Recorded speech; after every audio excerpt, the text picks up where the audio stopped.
Greetings gamers, welcome to part number 58 of my Let's Play Fire Emblem 10, Radiant Dawn. And in today's episode, moving on to another party's units very soon.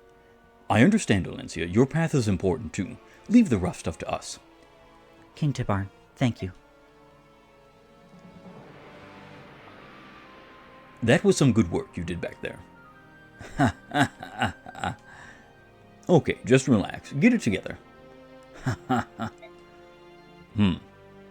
I'll go get the others. You just sit down and catch your breath. Considering he's only the only son of Ashnard the Mad King, Scourge of Crimea and Butcher of Innocence, he is quite the mama's boy. Some hints are being made already. Peleus? Queen Omera, you shouldn't be out here all by yourself. It's dangerous. Queen Valencia. I was worried when I didn't see you at supper, so I came looking for you. I didn't think anyone in this merry band cared about me. After all, my own son is trying to avoid me. Don't say that. A lot of things have just happened. I'm sure Peleus is just confused. He'll come around. I hope you're right. Lady Valencia, can I ask you a question? What of your mother? Was she also turned to stone? No, my mother died 3 years ago. Both my mother and my father were killed by King Ashnard. By Ashnard? I am sorry. Lady Almeda, you were King Ashnard's wife, correct? There was never a formal wedding ceremony, so I suppose some would call me a mistress. But, well, actually, let me stop you right there. I'm going to stop you right there. Here's some Old English lesson for you, A plus B. Have you ever seen the name or the suffix Mr. Mr. dot and Mrs. Mrs. dot? Let me tell you what those actually stand for, because they don't stand for Mr. or Mrs. They stand for master and mistress. Mistress is not some whore in which a man takes in to be his second wife or third wife or whatever. Mistress is the same as master. There is no masteress or female version of the word master. You cannot call a woman master. It's actually one of the reasons why I don't particularly like the word sword master being used for woman characters, because they're not men. So she would be a sword mistress, a woman who is a user of the sword. A mistress is the lady to the house. So there's like lord and lady, master and mistress. The difference is that master and mistress are not noble titles. Any man who owned any house ever was the master of that house, and his wife was the mistress of that house. She was the wife of the husband, the lord, the father, the keeper of the home, the master of the home. The mistress is the counterpart to that. So, no, I really hate this because it's spreading misconception. Now, granted, it's not necessarily their fault, because this misconception has been spread for decades, longer than this game has ever been a thing, but it definitely needs to be changed. A lot of the reason why Master was changed to Mr. and Mistress was changed to Mrs. is to avoid the so-called evil connotations of calling someone Master, which is ignorant, because we have plenty of folks out there who are master craftsmen or master mechanics or master electricians or master this, master that. Like, get out. I'm so sorry that you feel so very entitled to not hear somebody being called master. But I was the only one he could ever call his wife, and I'm the only one who can be called the mother of his child. King Peleus?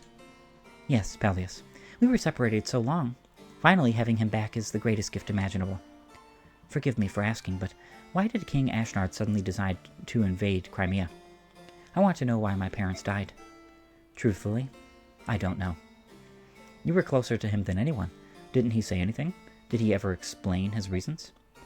The last time I saw Ashnard was long ago, more than 20 years. I'm afraid I don't know many state secrets from after that point. But why? You look so surprised.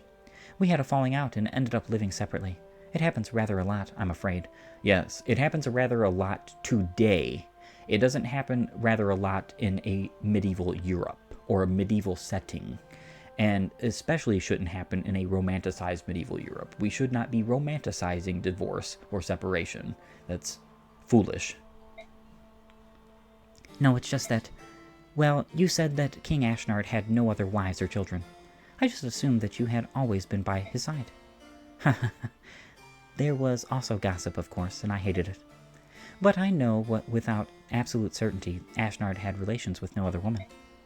And so I said as much. So he did love you in his own way? Love? Love? Seriously. What's so funny? There was no love between Ashnard and me. There was a strong mutual attraction between us, eventually resulting in a child. But all I ever was to him was a source of power. Once I became pregnant, I was useless to him. Bereft of my strength, he found my presence nothing more than an irritating distraction. After Peleus was born, Ashnard became obsessed with the boy. But once he realized Peleus had no special powers, Ashnard rejected him and used him as bait in a cruel trap for my brother. Lady Almeda? It's just that I'm sorry. It was not my place to ask. Where is he? Where is my Peleus? He's the only thing that matters. I can't lose him. Ever. Please, I beg of you. Bring me my Peleus. Tell him his mother needs him. Hurry, bring me my Peleus. Of course, I'll bring him as soon as I can. Oh, Region, I'm so sorry. Please forgive me. And a good old boat of bonus experience points given to moi that I may use on my units. The journey to the Tower of Guidance becomes more difficult as Ashura's disciples of order hound the travelers every step.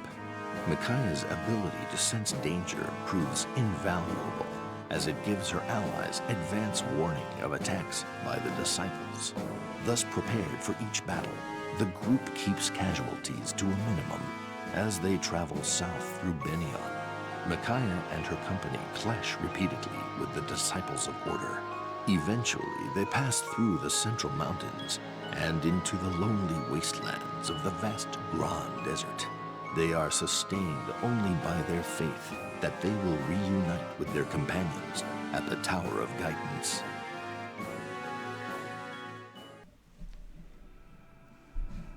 Chapter 3, Distortions.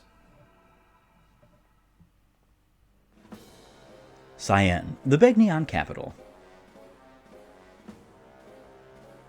The Nargod's tainted minions have defeated our forces at every turn. Now they have set foot on the holy ground of the Empire itself. We have no choice but to lead the army ourselves and destroy them once and for all. We are the chosen ones. Our will is the will of the Blanca. With us at its head, our army is invincible. Yes, quite, as you say, Vice Minister. When I've beaten that brat Sanaki, I'll make her kneel before me and plead for her life. The Vice Minister says he hears the will of the goddess, yet I've heard nothing of the kind in my ears. Why would the goddess choose Lucane and me? We are the ones with the most to atone for. Because you haven't been chosen. You are pawns. Grand Desert, Begnion. Empress Sanaki? The silver-haired maiden. Yes, it's me, Micaiah. May I sit next to you? What? Oh, of course you may. Thank you. This is awkward. I'm sorry. I know that you are not very fond of me, but I wanted to talk to you. It's not that. I like you just fine. It's just that you make me feel inadequate. It's because I can sing the Galdra of Release and hear Yune's voice, isn't it? How did you know? I can sense the flow of people's thoughts. By seeing the movement of a person's mind, I can usually deduce what the person is thinking. You can read minds? What a boon that would be to running a country. If I could read people's minds, I could tell what the nobles and senators were thinking behind their smiles. I wonder why the goddess didn't bless me with such power. Micaiah was born with her power. We didn't give it to her. Ah, is that you? The dark, no, I mean, the goddess of chaos, Yune? Let me ask you one thing, Yune. Why was Micaiah able to sing the Galdra of Release, but I wasn't? I'm sorry, little Empress. I don't know. but I knew that Micaiah could sing it. That's why I stayed close to her. I don't understand. How can you be a goddess and not know? I thought gods were perfect beings who knew everything. Hallelujah! God is a perfect being. He is incapable of flaw or failure, and knows everything, does and can do everything except evil, and is all-powerful, ever-capable. This is why I don't like this. This is why these plot holes bother me so much. If you're going to have faker gods in your story just to have some kind of, like, I don't know, elevation, which I don't think is necessary in any story. It cheapens stories. That's why I think Thracia, in hindsight, is a better story than Genealogy, even though I said in my top 5 that Genealogy was better than Thracia, because Thracia doesn't deal with the faker gods of that supposed, their supposed religions in the Jugdral continent. Now, Genealogy does, but the thing is that it is noted and very well evident by the end of the game that those gods are fakers. They're just dragons that people mistook for gods. They're not actually gods, which is great. I actually like that kind of a foil in the story. Whereas, like, these are supposedly, like the gods of Fire Emblem, Yune and Ashira. They are the creators of all things in all of Fire Emblem. Tellius, Arcanea, Jugdral, all of it. So, here's the problem with that. They're not all powerful, they're not all knowing, they're not all capable. In fact, they're very flawed. They're almost like stupid creatures that have like a monotonous tone to them. They're very disrespectful too, which is kind of insanity to me. Like, how many times has Yune called any one of my party members a different form of like flesh bag or whatever? And I'm just like, well, I'm not so sure that somebody who is a creator of these creatures would necessarily say that to creatures that she endowed and loved and supposedly was all for, right? It's kind of silly. Plot holes galore. Gods? Perfect? Where did you get that idea? You haven't met a lot of gods, have you? What does the word God mean?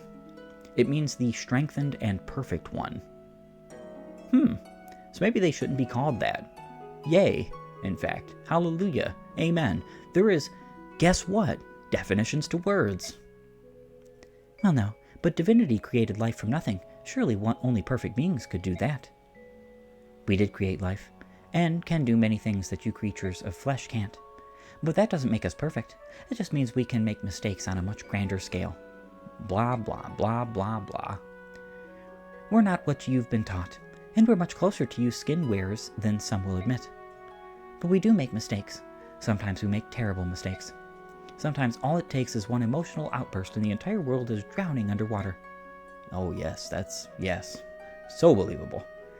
Ow, where did this sandstorm come from? Yune, you need to calm down. I wish we were perfect. Then there wouldn't be any wars, and no one would have to die because of our mistakes. Yes, I understand, Yune. Now please calm down. Yune? She's gone now. She got upset. She hasn't lost control of her emotions like that in a long time. Micaiah, I'm supposed to be the voice of the goddess Ashira. Yet I've never once heard her speak. I wonder what she is like. We may find out before this is over.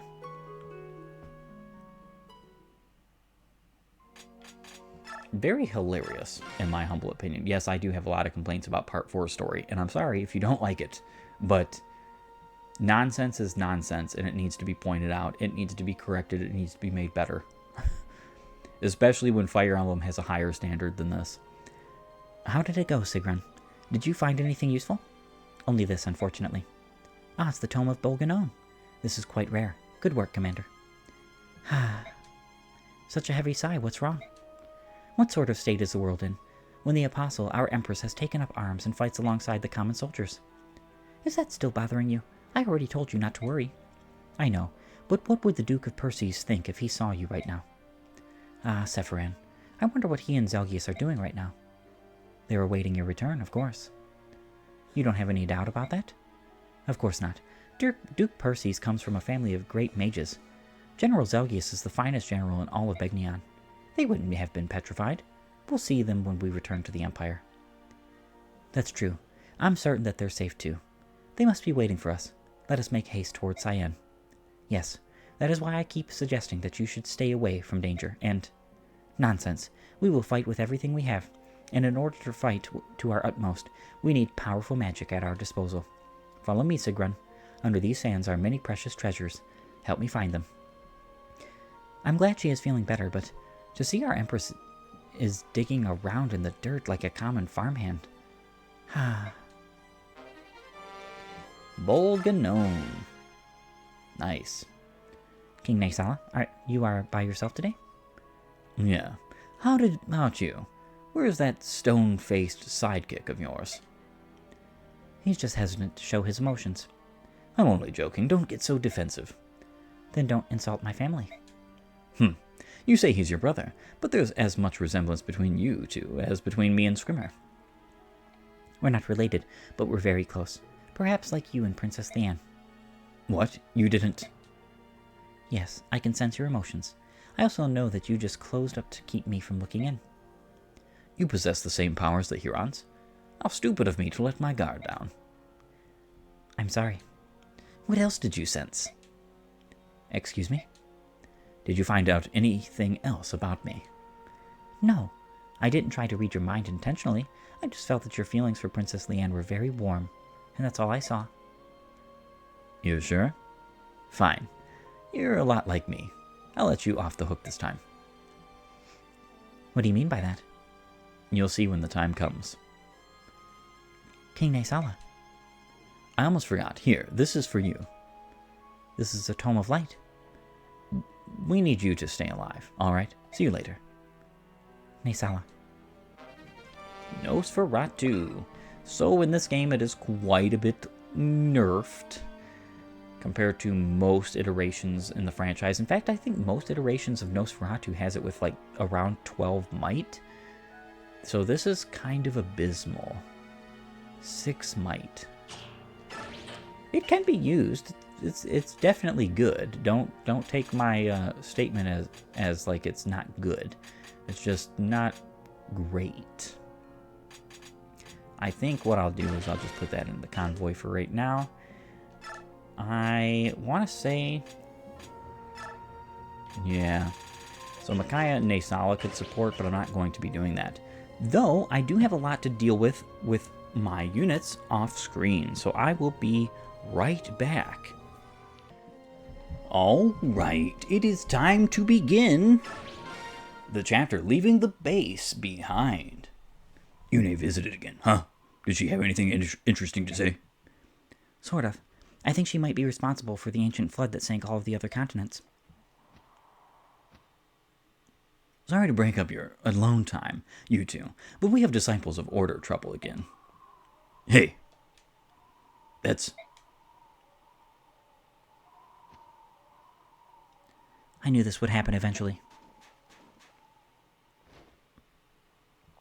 What is it, Empress Sanaki? Oh, I see.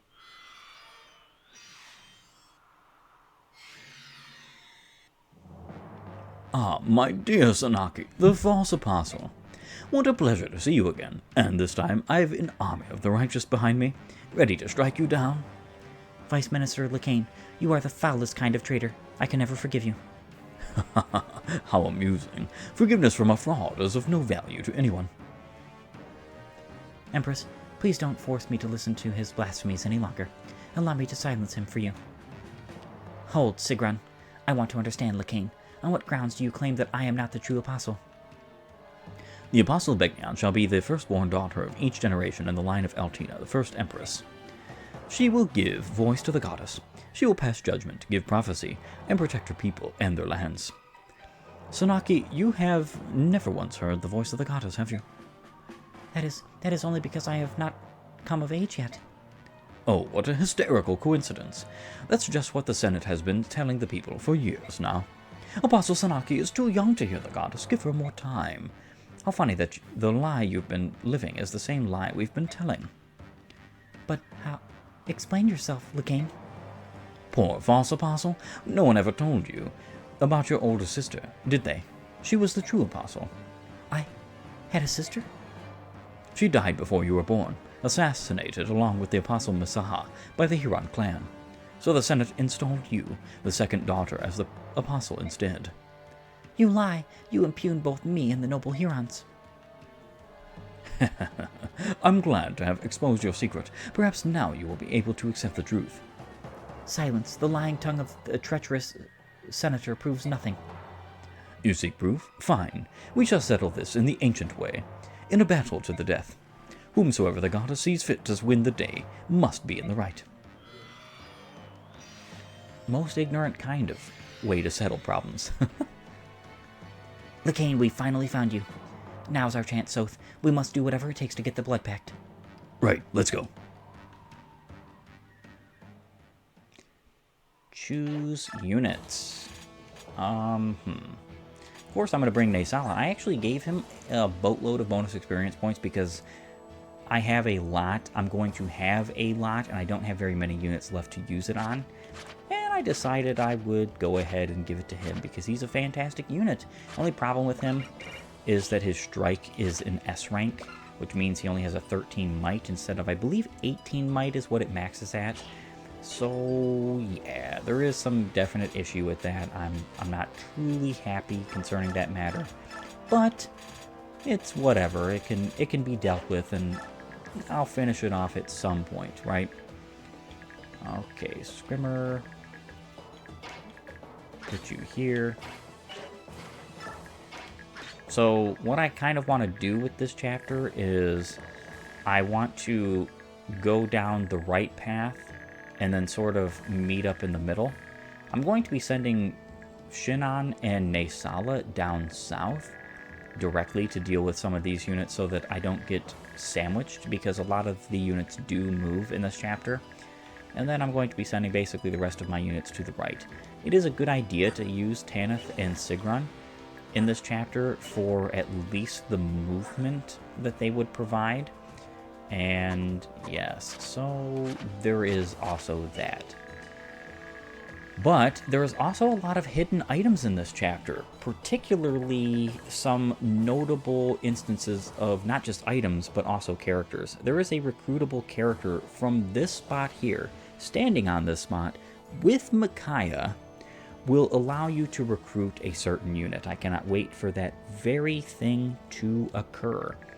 And then right here happens to be where the Dragon Foe skill is, which allows you to do triple effective might damage against dragons. This is very useful, very necessary, and very important. Do not forget this.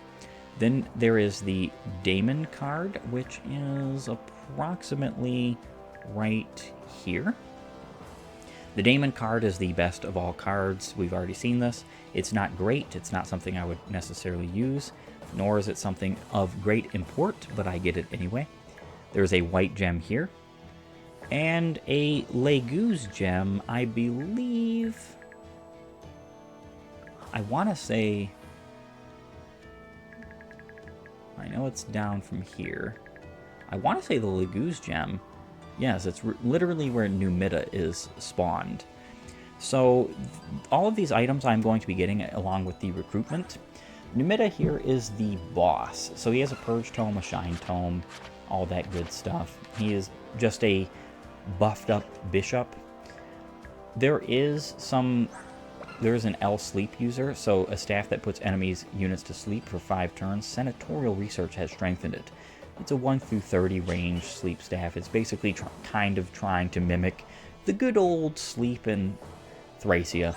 And then there's an L silence, which is the same thing. And then Lakain here. He has a rewarp and only a rewarp.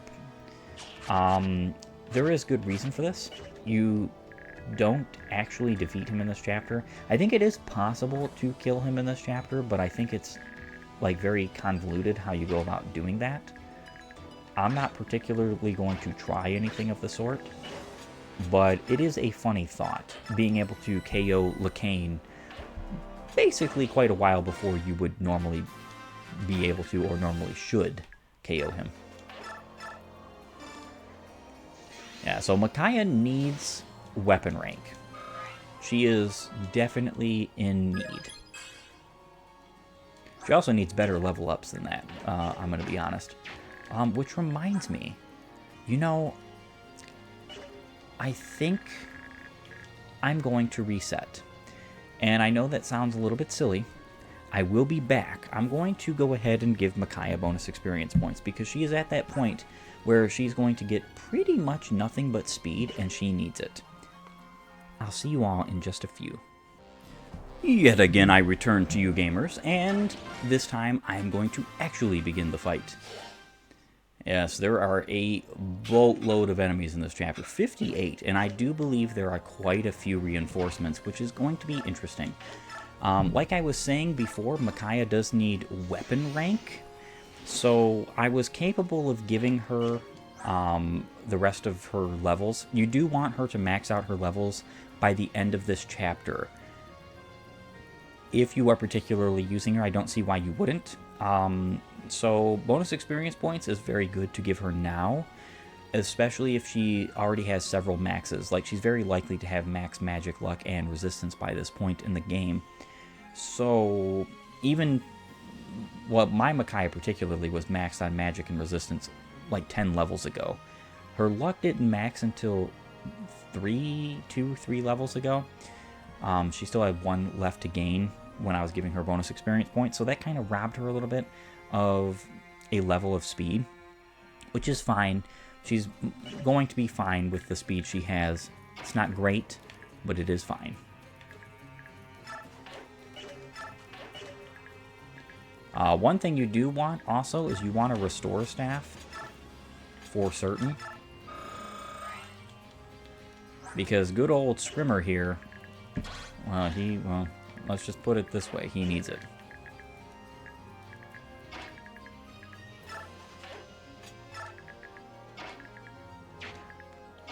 Alright.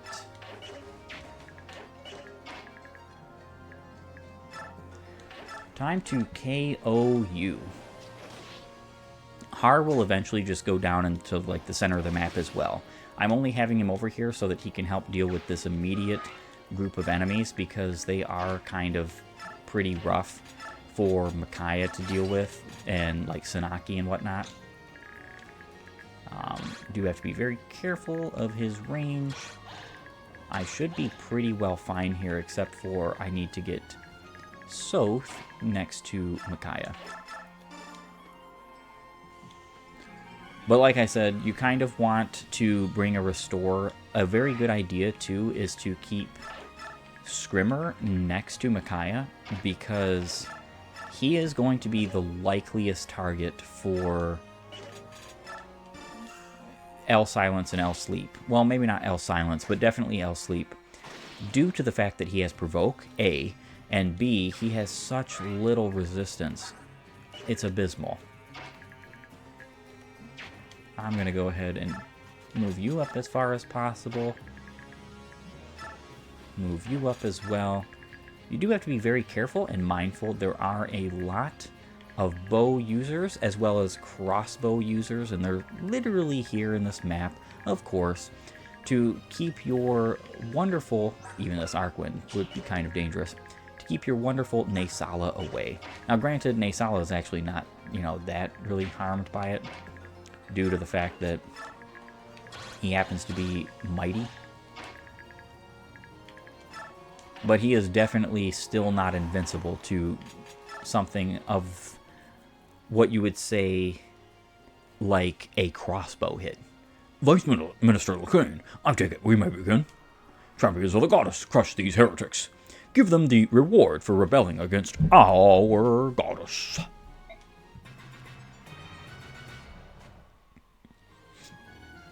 And if you haven't been able to tell by now, the only reason why I call her the Blanker is just literally to be funny and contrary. I don't really particularly care that she is a supposed god or goddess or whatever. I really just don't care about that. It's all fake nonsense, fairy tale story. And some people like it, some people don't. I don't particularly care either way. It's not something that really affects me or offends me. But I do find it funny to say things like the Blanker, because I know it gets under some people's skin, especially because that's not what the script is saying. And I love getting under people's skin. It's a lot of fun. You should try it sometimes if you haven't done it yourself. Alright.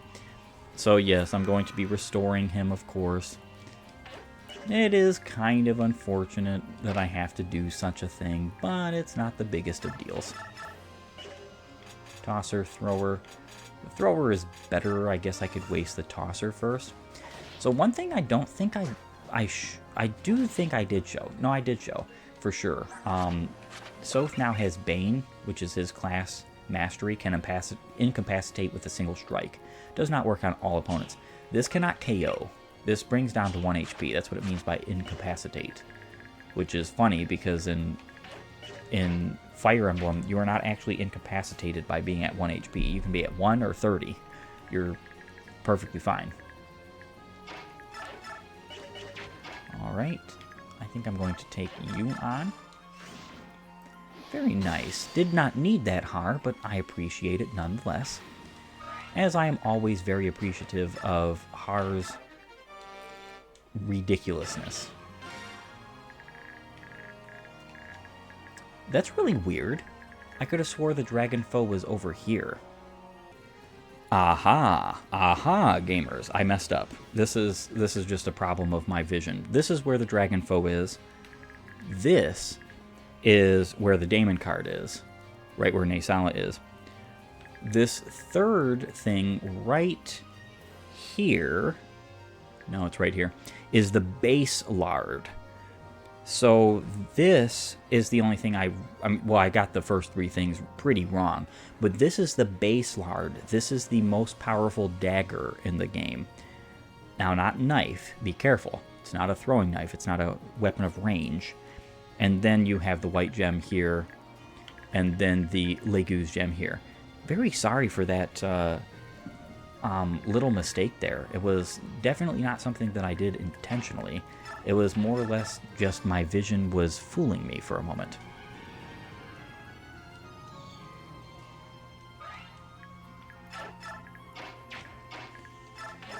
Alright, so because Micaiah needs to go to that specific space in order to recruit a certain unit, it means that it's just far and away better to...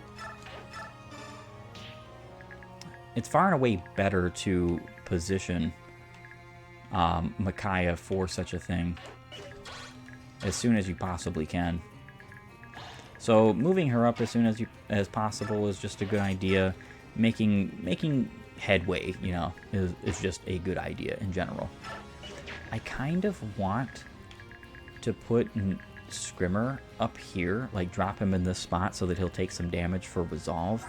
The only problem with that is that he's going to take 3 hits, and each one of them is going to double him, so I'm not going to be doing that. You two can stay near Sanaki, whilst I shall use you to get to work. Yeah, so this is going to very well seem like wasted experience points in some manner.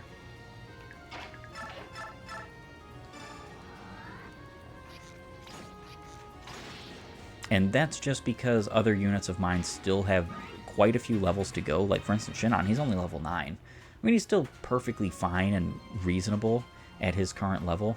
It's not like he's going to be struggling.